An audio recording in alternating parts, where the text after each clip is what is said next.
Bismillahirrahmanirrahim.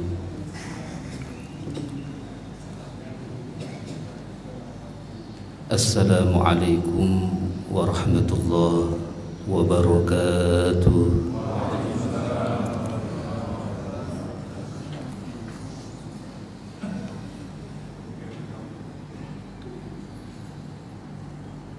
Alhamdulillahi rabbil alamin.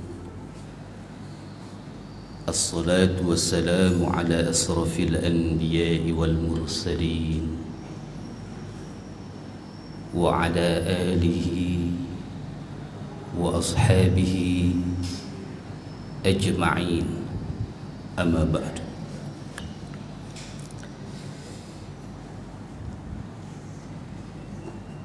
Ayyuhal hadirun, Bapak Ibu jamaah Masjid Al-Ijtihad yang insyaallah semua kita senantiasa dalam rahmat, berkah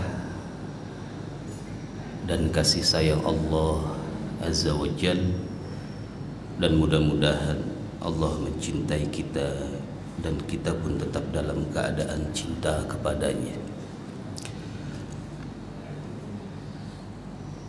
Selalu kita bersyukur dengan cara memujinya, berusaha kita untuk bersalawat kepada baginda Nabi sallallahu alaihi wasallam.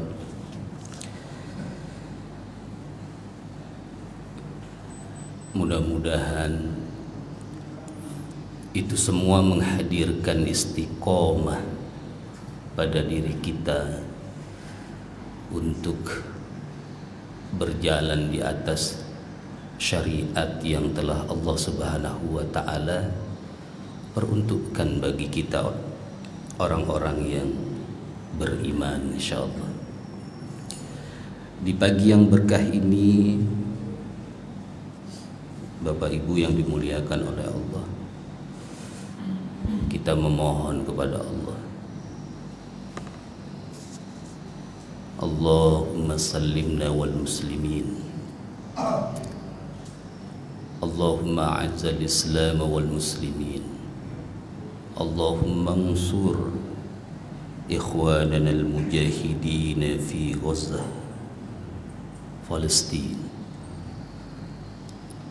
Allahumma ansur ikhwanana al-mujahidin fi Gaza Palestin, Allahumma ansur ikhwanana al-mujahidin fi Gaza Palestin wa kullu makan. Allahumma thabbit imanahum wa anzil as-sakinata ala qulubihim wa wahid sufufahum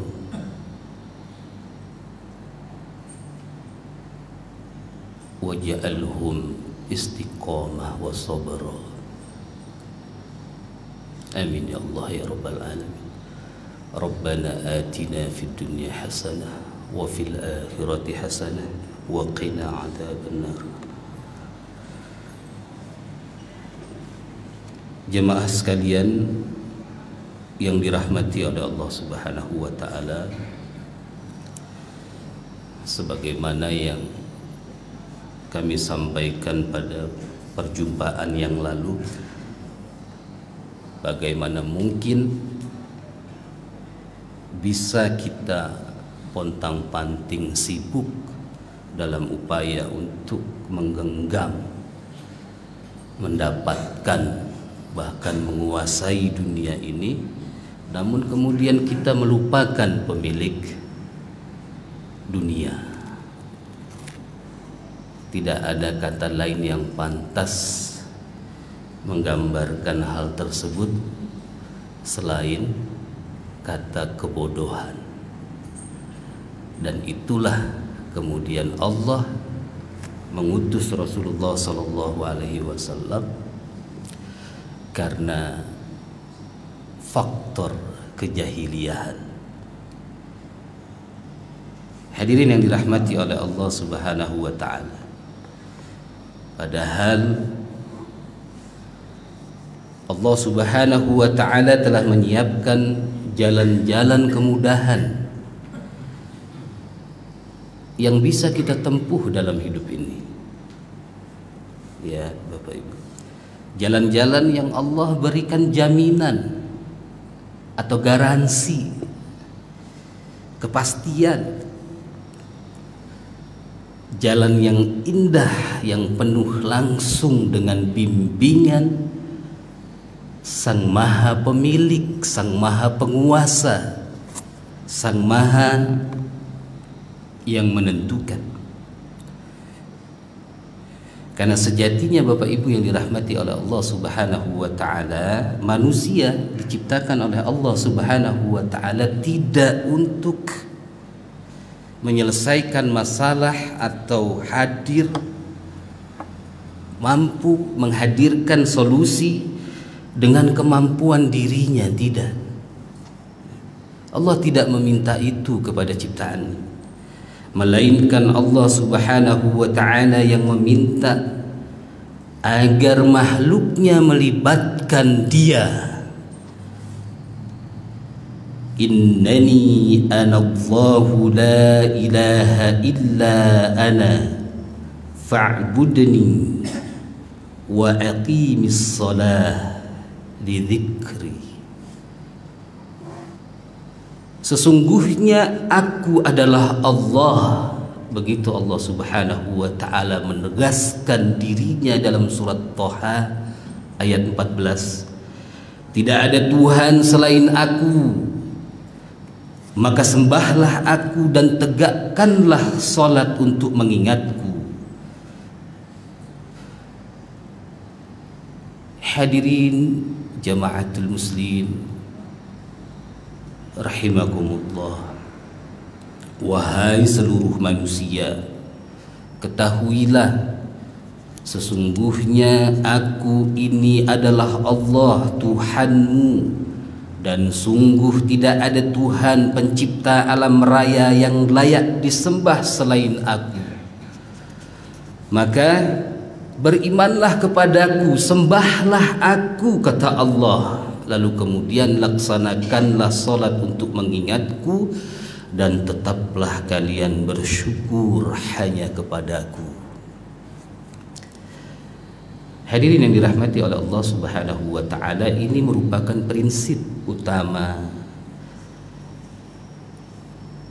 pada akidah seorang muslim, yaitu tentang mentauhidkan Allah, mengesahkan Tuhan pemilik alam semesta.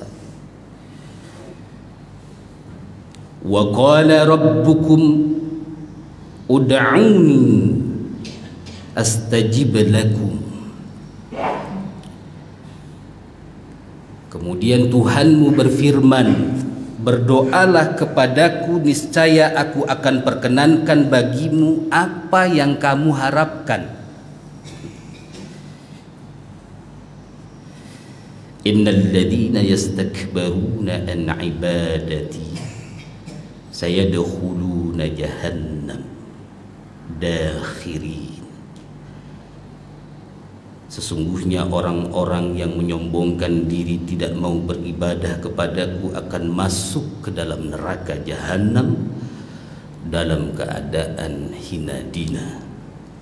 Al-Ghafir ayat 60.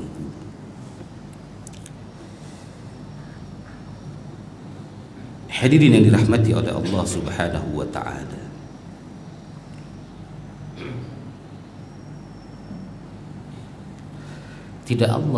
tidak ada yang kita ketahui kecuali Allah yang telah memberitahukannya. Tidak ada yang kita miliki kecuali Allah yang telah menitipkannya kepada kita. Tidak ada pemahaman kecuali Allah pula yang telah memahamkan kepada hambanya. Maka jika seperti itu, hadirin yang dirahmati oleh Allah Subhanahu wa ta'ala, apa kemudian yang membuat kita tidak bersungguh-sungguh untuk melibatkan Allah Subhanahu wa ta'ala dalam menata, menjalani kehidupan ini.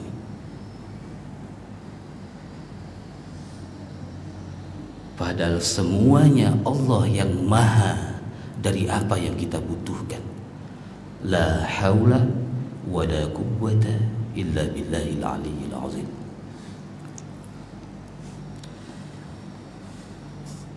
Salah seorang guru saya pernah memberikan nasihat seperti ini.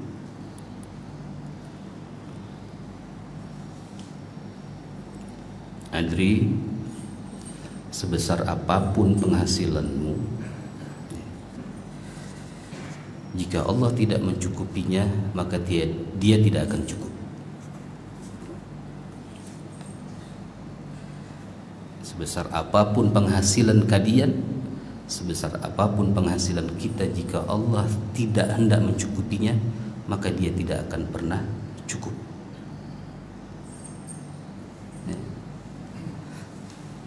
Benar nggak kira-kira Pak? Ya. Pengen sepeda, dapat sepeda, tapi rupanya nggak enak ketika lihat berhenti sebelah saya pakai motor. Sudah punya motor, jalan-jalan, anak sudah 2, baru istri hamil yang ketiga. Nah enak kayaknya, apalagi jalannya mau ke Teluk Bayur. Kapan ya Allah saya bisa punya mobil? Benar gak Pak? Itu juga sama, dikasih sama Allah mobil, tetap terus akan kurang. Dikasih 1 jabal emas, gunung emas, pengen minta 2. Dan itu fitrah manusia memang.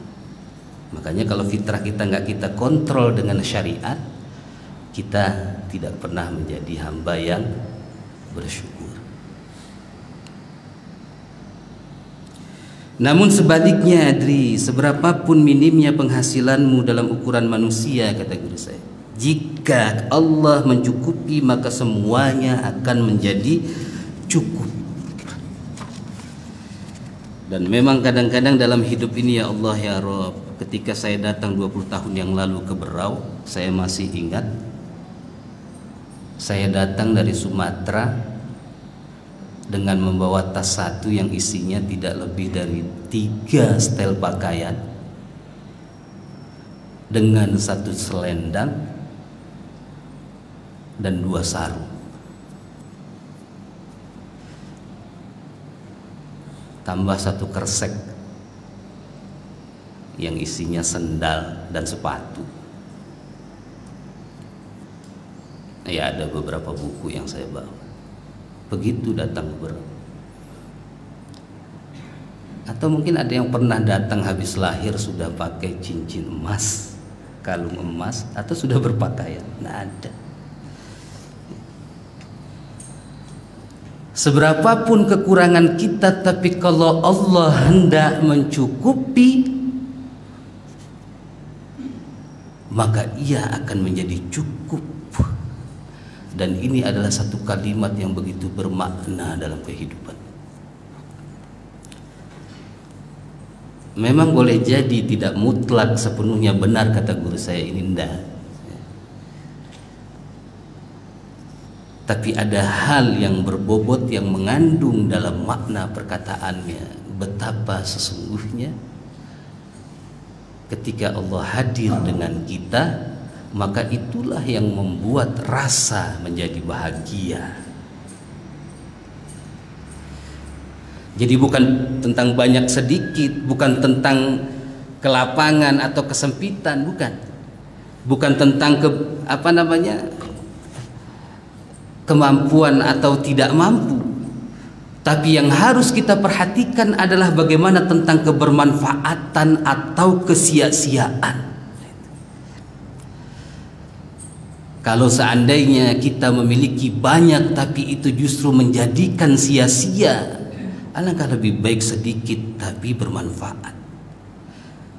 Bukan soal kuantitas, bukan soal banyaknya, namun kualitas keberkahan di dalamnya itu yang amat penting.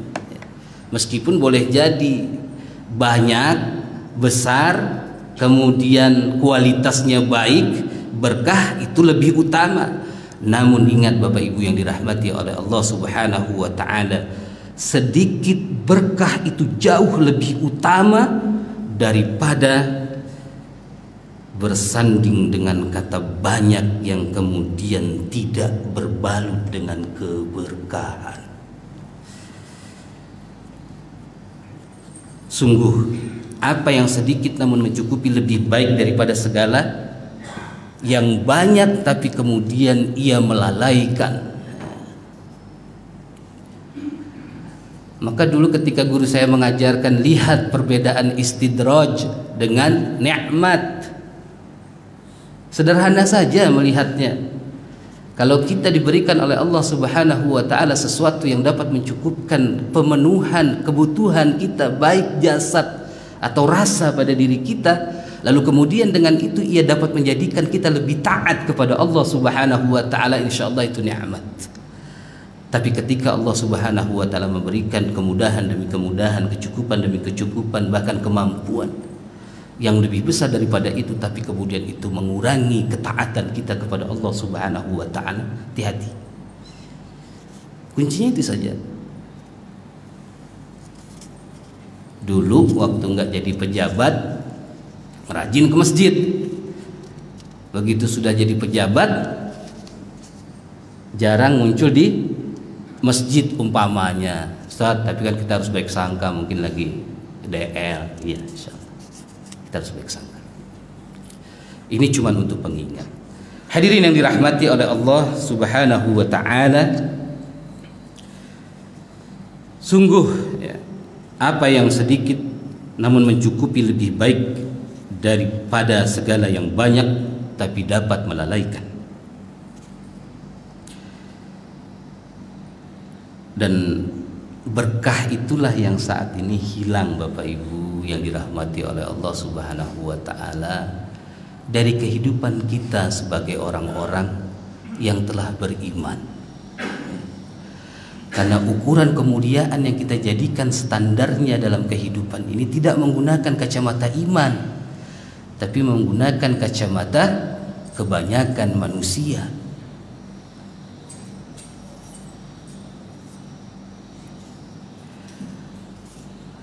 Yang penting ini yang hari ini telah banyak hilang, bukan hanya dari rumah-rumah orang muslim, yaitu tentang keberkahan, tapi keberkahan itu pula sudah mulai hilang dari negeri-negeri muslim. Sesuatu yang dahulunya tabu di negeri-negeri muslim, kemudian sekarang terbuka bebas karena merasa Al-Quran, syariat yang Allah turunkan kepadanya hanya mengekang dirinya. Makanya di Jumat yang lalu saya sampaikan, kenapa kemudian orang-orang Islam mudah begitu berlapang dada untuk menerima kembali kesalahan dalam bentuk kelalaian dan kemurtatan dari syariatnya? Sederhana saja babnya. Masalahnya Allah Subhanahu wa taala rangkum itu semua di dalam surat An-Nahl.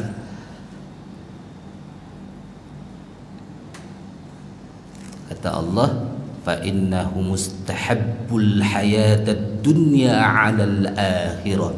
Itu disebabkan karena mereka lebih mencintai kehidupan dunia daripada kehidupan akhirat. Hilang akhirnya keberkahan,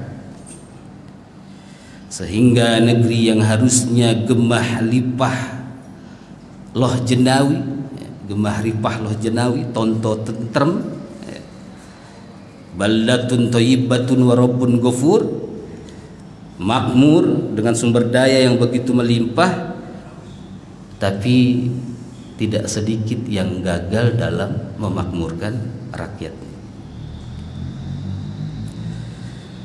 Berkah itu juga bukan hanya hilang dari negeri, tapi juga hilang dari keluarga. Sehingga kita perhatikan begitu banyak rumah tangga yang diberikan oleh Allah Subhanahu wa taala kebanggaan dengan anak-anaknya, tapi anak-anaknya tidak tumbuh seperti harapan kedua orang tuanya. dikasih makanan yang bergizi, dikasih makanan yang enak, dicukupkan pakaiannya, pikirannya. Tapi begitu dewasa kemudian larut dalam kemaksiatan, pulang membawa nama buruk keluarga. Tidak sedikit seperti itu. Bahkan tidak sedikit di antara kita yang menjadikan kerusakan itu seolah-olah hal yang biasa, karena sekarang ini negeri sudah modern.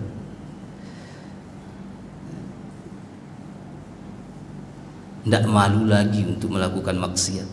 Bahkan yang salah itu dibenarkan dan yang benar dituduh salah. Na'udzubillah. Berkah juga hilang dari tempat-tempat pekerjaan kita, sehingga banyak perusahaan tidak pernah puas dengan karyawannya, dan begitu sebaliknya karyawan pun tidak pernah puas dengan perusahaan.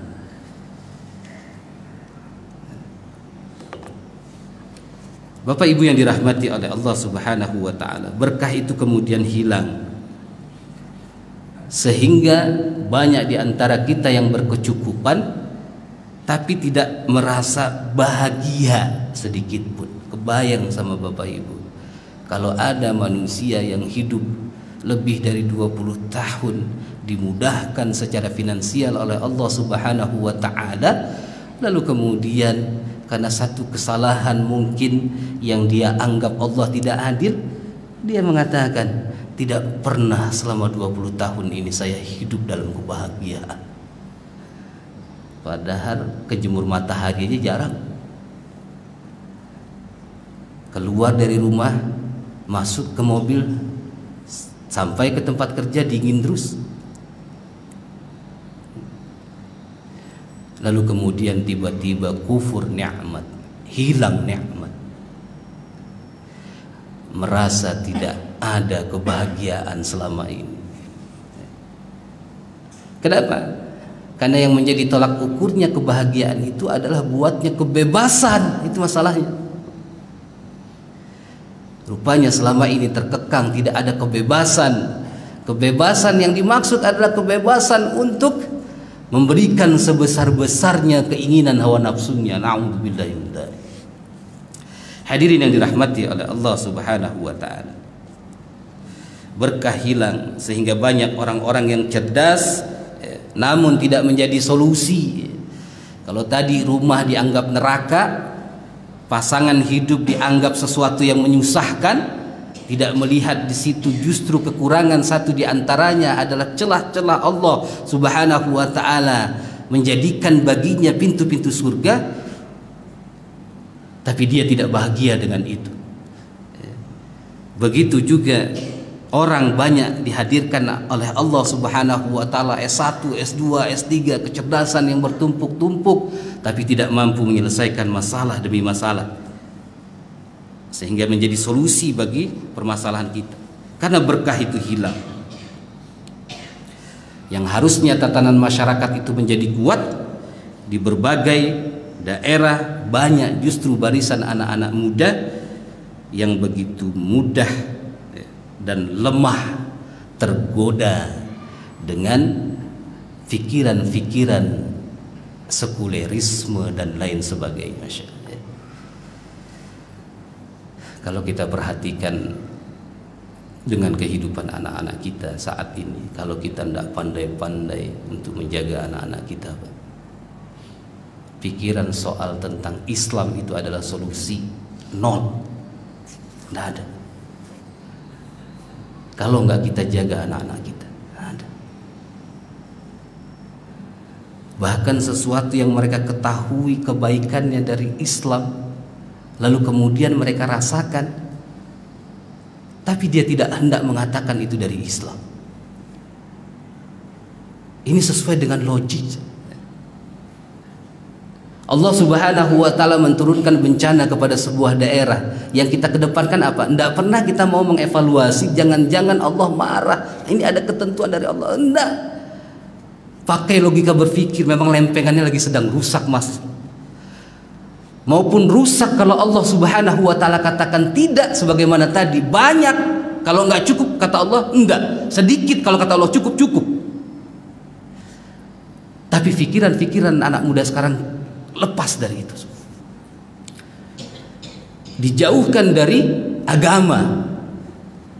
Tidak ada urusan agama dengan kehidupan ini.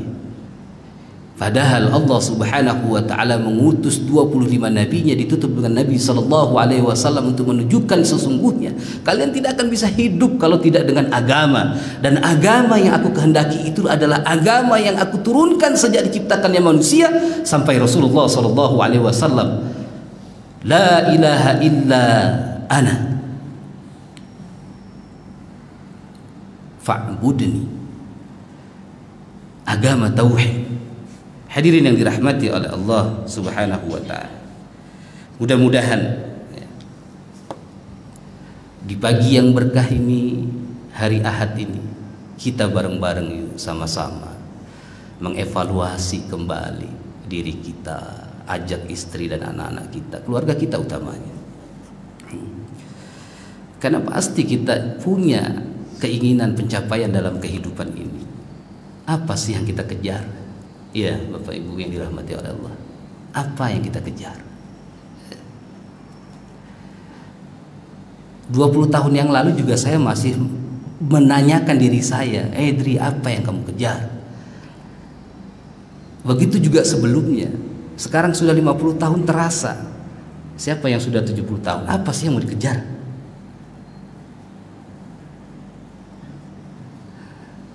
Sebentar lagi tanah menunggu kita.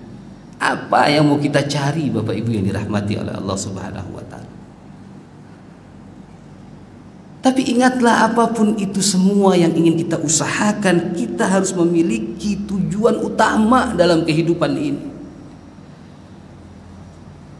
Tujuan utama dalam kehidupan ini adalah bagaimana kita mampu menjemput yang namanya keberkahan. Dan keberkahan itu tidak akan kita dapatkan kecuali kita belajar dari apa yang Allah turunkan. Tidak ada caranya. Karena apapun yang kita raih, apapun yang kita dapatkan, dia tidak akan menjadi berarti bagi kita, apalagi di sisi Allah Subhanahu wa taala, jika tidak berbalut dengan keberkahan.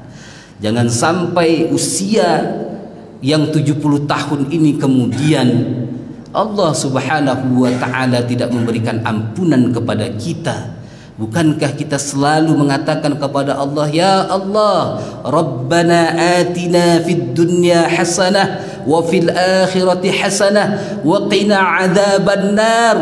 Kalau kita ingin bahagia di dunia dan di akhirat, lalu kenapa kemudian kita tidak jadikan kehidupan dunia kita ini sebagai ladang untuk menumpuk sebanyak mungkin bekal agar kematian kelak yang kita hadapi adalah satu senyuman, karena kita akan hadir kepada Allah Subhanahu wa taala dengan membawa begitu banyak keberkahan.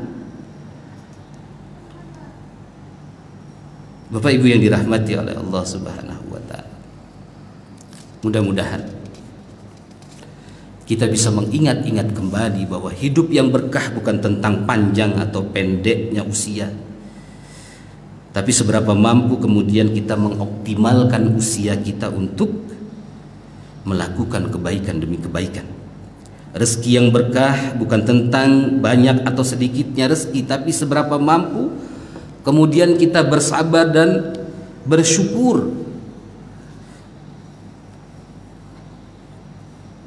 Ilmu yang berkah juga bukan soal tentang seberapa banyak teori yang kita miliki, tapi seberapa mampu kemudian dengan ilmu itu menjadikan kita tunduk kepada Allah dan membagikan seluas-luasnya untuk mendapatkan keberkahan dari Allah Subhanahu wa taala.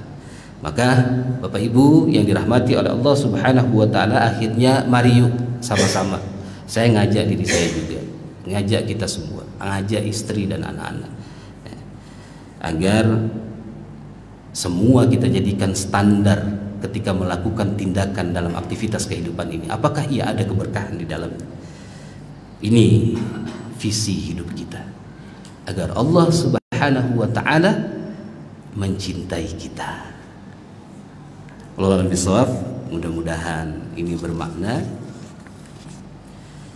kita berharap kepada Allah Subhanahu wa taala agar Allah menggaransi kita, ya. Allah menghadirkan kehidupan yang berkah dalam kehidupan kita, tentu adalah dengan cara menjaga ketaatan dan ketakwaan kita kepada Allah Subhanahu wa taala. Subhanakallahumma wa bihamdika asyhadu an la ilaha illa anta astaghfiruka wa atubu ilaik. Saya akhiri, mohon maaf dan mohon ampun. Wassalamualaikum warahmatullahi wabarakatuh.